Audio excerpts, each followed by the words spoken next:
Bonsoir les petits loups et bienvenue au nouvel abonné. Je suis un peu déçue. Il n'y a pas de commentaires, il n'y a pas d'idée. Personne ne sait comment est la couleur qui n'existe pas. Eh bien, nos enfants de l'histoire sont bien embêtés parce que c'est pareil. Ils avaient fait 3 fois le tour de la prairie en rond et 2 fois le tour en carré. Et je peux vous garantir que faire des ronds en carré, c'est très compliqué. Ils n'avaient pas trouvé d'idée. Ils ne savaient pas. Ils retournèrent donc à la boutique du peintre Gauguin, j'avais oublié de vous le dire. Ils tapent à la porte, ils rentrent, ils n'étaient pas très fiers. Ils se disaient, on n'a pas trouvé la couleur, il ne nous fera jamais des ombres qui vont tenir. Et là, qu'est-ce qu'il voit? Gauguin avait une oreille pleine de sang. « Qu'est-ce qui s'est passé, Gauguin? Qu'est-ce qui s'est passé ?» dit Lubin. « Eh ben, j'ai essayé de couper la couleur magenta en 4 pour trouver la couleur qui n'existe pas et je me suis tranché l'oreille au passage. » Pépito commençait à avoir drôlement peur. Il a un peu zinzin celui-là, il est fou ce peintre. Venez, venez les enfants, c'est pas grave. Laissez vos ombres là. De toute façon, elles ne tiennent pas à nous. On va partir, on va trouver une autre solution. Les enfants se sauvèrent de cette boutique du peintre qui avait l'air vraiment fêlé. Ils passèrent alors devant la maison de l'écrivain, le célèbre écrivain Mario della Hacienda de Torino. Il était à moitié italien et à moitié espagnol. Mario, le nouveau Mario, celui que vous connaissez tous dans les jeux vidéo, n'était autre que son frère. Mario, dis-nous l'écrivain. Il rentre dans la maison et là, stupeur, effrayé, il n'avait jamais vu autant de livres. Eux qui n'aimaient pas lire, la belle affaire. Il y en avait sur tous les murs. Il y en avait au plafond et il y en avait même rangés par terre. Des livres partout. Ah bah dis donc, vous avez lu tous ces livres demande Cali. Oui, j'ai lu tous ces livres. Imaginez le nombre de mots, le nombre de virgules, le nombre d'idées, le nombre de silences qu'il peut y avoir dans cette pièce. Et chaque fois que je finis un chapitre d'un livre, c'est comme si je passais de niveau. Et maintenant, je suis au niveau professionnel, le plus dur. C'est pour ça que je suis aussi intelligent et que j'ai autant d'idées. Bah, si tu as autant d'idées, dit Antoine, bah à ce moment-là, aide-nous à retrouver nos ombres. Vous n'avez aucune idée de où elles sont? Mais c'est pas compliqué. Vous allez suivre là le petit chemin. Voyez là le petit chemin. Vous le suivez jusqu'au bout et vous prendrez l'escalier qui descend sous terre. Et vous arriverez au pays des ombres. Bah, qu'est-ce qu'elles font là-bas, nos ombres? De temps en temps, les ombres ont besoin de partir. Elles sont tout le temps collées à vous, elles en ont un peu marre. Donc elles vont au pays des ombres. Elles se retrouvent entre elles. Mais la plupart du temps, on ne le sait pas. Elles s'en vont quand vous dormez, quand vous avez les yeux fermés. À la moindre occasion, hop, elles se sauvent.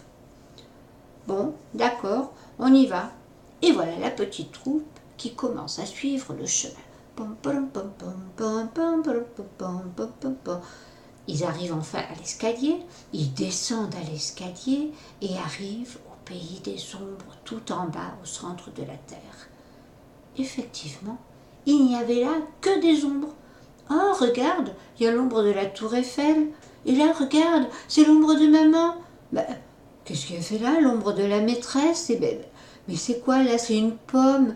Il y avait toutes des ombres inimaginables qui passaient, se saluaient, se disaient bonjour. Hé, bougez plus. Il venait d'apercevoir au loin l'ombre de la terrifiante et maléfique Sylvana Laura d'Arcangel. Elle avait un grand sac. Ah, disait-elle, j'ai enfin pris les ombres de ces maudits enfants et de leurs chiens. Le sac est lourd, pardi. Il y a 12 ombres là-dedans. Mais maintenant elles sont à moi. Ils n'auront jamais d'ombre et j'ai amené leurs ombres au pays des ombres. Disait-elle en riant. Et elle s'endormit, heureuse, avec son sac collé à côté d'elle, en ronflant terriblement.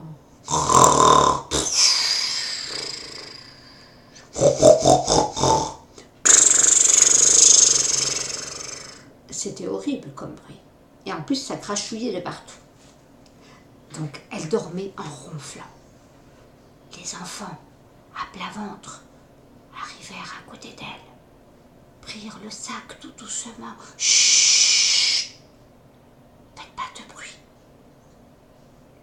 Partirent avec le sac avec leurs ombres, remontèrent doucement les escaliers, sortirent au bout du chemin, prirent chacun leur ombre avec eux et rentrèrent bien vite à la maison.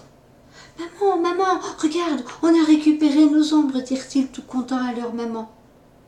Et chaque maman était contente, bien sûr. Elle avait pris soin du petit chien qui les attendait là, du petit chiot de Paupiette et de Mumus. Mais chaque maman avait reçu une lettre au courrier le matin. « Tenez, regardez, qu'est-ce que c'est ?»« Oh, je sais ce que c'est !» dit Marius. « C'est le plan d'un trésor. » « C'est un trésor? On va partir à la chasse au trésor? » Oui, chaque enfant prit le plan de sa maman et c'était le même plan. Mais c'est là que Elsa demanda: « Qui c'est qui t'a envoyé ce plan, maman ?»« C'est Gauguin, vous savez, le peintre à côté. Il a dit qu'il avait trouvé la couleur qui n'existe pas, que c'était la couleur transparente. La couleur transparente est très spéciale. En fait, vous y voyez tout ce que vous voulez, toutes les couleurs du monde. C'est vraiment le plus beau mélange. Mais, dis, c'est pas une couleur transparente.